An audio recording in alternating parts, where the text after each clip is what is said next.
మహారాష్ట్ర జార్ఖండ్ ఎన్నికల్లో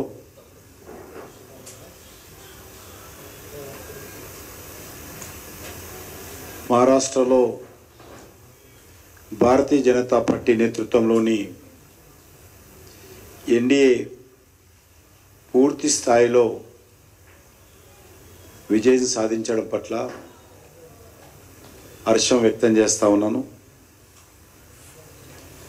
మన దేశానికి ఆర్థిక రాజధాని,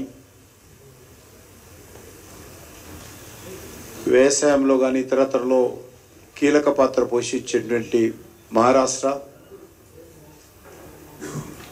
మరి అనేక రకాలుగా కాంగ్రెస్ పార్టీ అనేక రకాల తప్పుడు ప్రచారం చేసినప్పటికీ కూడా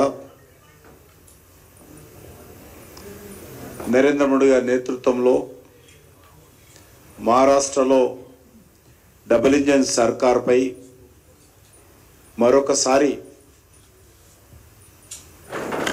మహారాష్ట్ర ప్రజలు గతంలో కంటే అత్యధికమైనటువంటి ఓట్లు సీట్లు బీజేపీకి ఇవ్వడం అనేటువంటిది మనం కనిపిస్తూ ఉంది.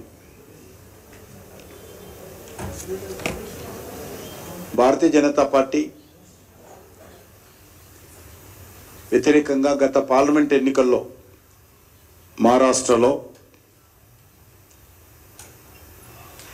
బీజేపీ వస్తే రిజర్వేషన్ పోతుందని, మరాఠీలకు అన్యాయం జరుగుతుందని ప్రచారం చేసినప్పటికీ అప్పుడు కొంత లబ్ధి పొందడం జరిగింది. కానీ ఈరోజు ఈ 5 నెలల్లో తిరిగి ప్రజలు పూర్తి స్థాయిలో, నాకు తెలిసినంత వరకు మహారాష్ట్ర గుజరాత్ విడిపోయినప్పుడు జరిగినటువంటి ఎన్నికల తర్వాత ఇంత ల్యాండ్ సైడ్ విక్టరీ ఒక పార్టీకి రావడం అనేటువంటిది, ఒక అలయన్స్కు రావడం అనేటువంటిది ఇది మొదటిసారి.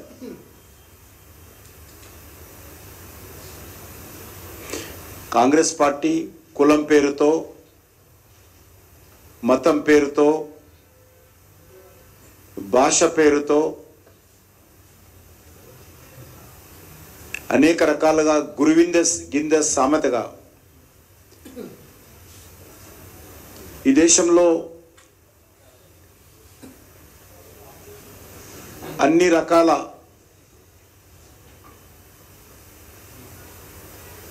నష్టాలకు, అన్ని రకాలుగా ఈ దేశంలో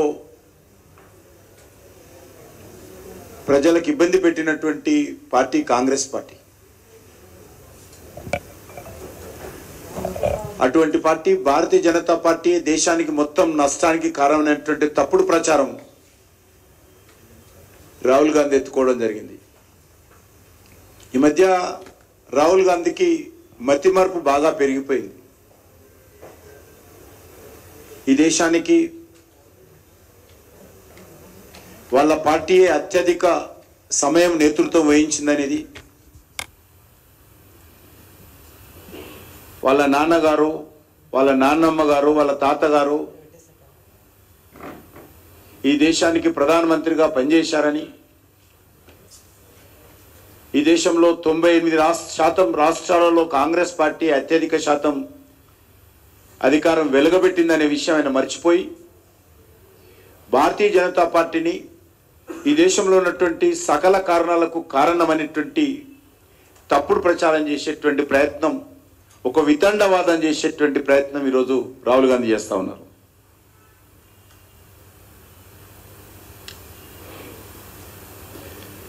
రాహుల్ గాంధీ చిలక పలుకులకు, గురువింద గింజ సామెతకు మరి ఏమాత్రం ప్రజలు స్పందించలేదు. కాంగ్రెస్ పార్టీ రాహుల్ గాంధీ యొక్క దుష్ప్రచారం మరొకసారి అర్థమైంది. ఈరోజు పరిస్థితి చూస్తే ఎట్లా ఉందంటే జార్ఖండ్లో మహారాష్ట్రలో కలిపితే 30 సీట్లు కూడా దాటే పరిస్థితి లేదు కాంగ్రెస్ పార్టీ. జార్ఖండ్లో మహారాష్ట్రలో 2 రాష్ట్రాల్లో వచ్చినటువంటి ఎమ్మెల్యే స్థానాలు చూస్తే 30 సీట్లు కూడా దాటే పరిస్థితి లేదు. అంత ప్రజా వ్యతిరేకత కాంగ్రెస్ పార్టీ కూడగట్టుకున్నది. మహారాష్ట్రలో విపక్ష హోదా కూడా కాంగ్రెస్ పార్టీకి రాలేదు. మోడీ గారి నాయకత్వంలో డబుల్ ఇంజిన్ సర్కారు పట్ల ప్రజలకు ఉన్నటువంటి నమ్మకాన్ని ప్రజలు అద్భుతమైనటువంటి తీర్పు ఇవ్వడం జరిగింది.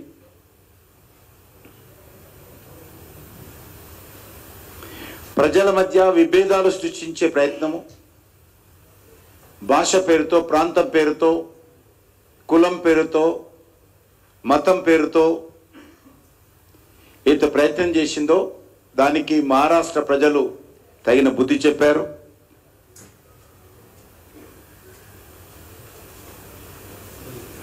రాజ్యాంగాన్ని చేతపట్టుకొని మహారాష్ట్ర ఎన్నికల్లో కాంగ్రెస్ పార్టీ నాయకులు విష ప్రచారం చేశారు. ఎందుకంటే మహారాష్ట్రలో డాక్టర్ బాబాసాహెబ్ అంబేద్కర్ను సమర్థించేటువంటి వ్యక్తులు, సంస్థలు అత్యధికంగా ఉంటాయి. ఊరూరా డాక్టర్ బాబాసాహెబ్ అంబేద్కర్ పేరు మీద పెద్ద ఎత్తున కులాలకు అతీతంగా పనిచేసేటువంటి వర్గాలు ఉంటాయి. అటువంటి మహారాష్ట్రలో డాక్టర్ బాబాసాహెబ్ అంబేద్కర్ రూపకల్పన చేసినటువంటి రాజ్యాంగాన్ని చేతపట్టి ఊరూరా ప్రచారం చేసినప్పటికీ కాంగ్రెస్ పార్టీ యొక్క అబద్ధాలను, అసత్యాలను ప్రజలు నమ్మలేదు. ఎస్సీ సీట్లలో తీసుకున్నా, ఎస్టీ సీట్లలో తీసుకున్నా, బీజేపీకి సంబంధించినటువంటి ఎన్డీఏ భాగస్వామ్య పార్టీలు మెజార్టీ సీట్లు పొందడం జరిగింది.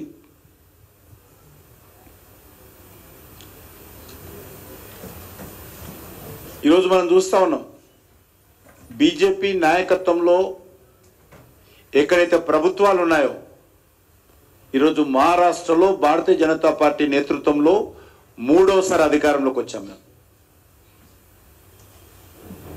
మొదటిసారి దేవేంద్ర ఫడ్నవీస్ గారు సమర్థవంతంగా 5 సంవత్సరాలు పరిపాలన చేశారు. రెండవసారి దేవేంద్ర ఫడ్నవీస్ నేతృత్వంలో శివసేన అంతకుముందు లేకపోయినప్పటికీ కూడా, అంతకుముందు అసెంబ్లీ ఎన్నికల్లో కలవనప్పటికీ కూడా, బీజేపీతో కలిసి పోటీ అయినప్పటికీ కూడా అనేక మంది యొక్క కోరిక మేరకు, ప్రజల ఆకాంక్షల మేరకు బయట ఉన్నటువంటి శివసేనను తీసుకొని 5 సంవత్సరాల క్రితం ఎన్నికల్లో పోటీ చేసి గెలిస్తే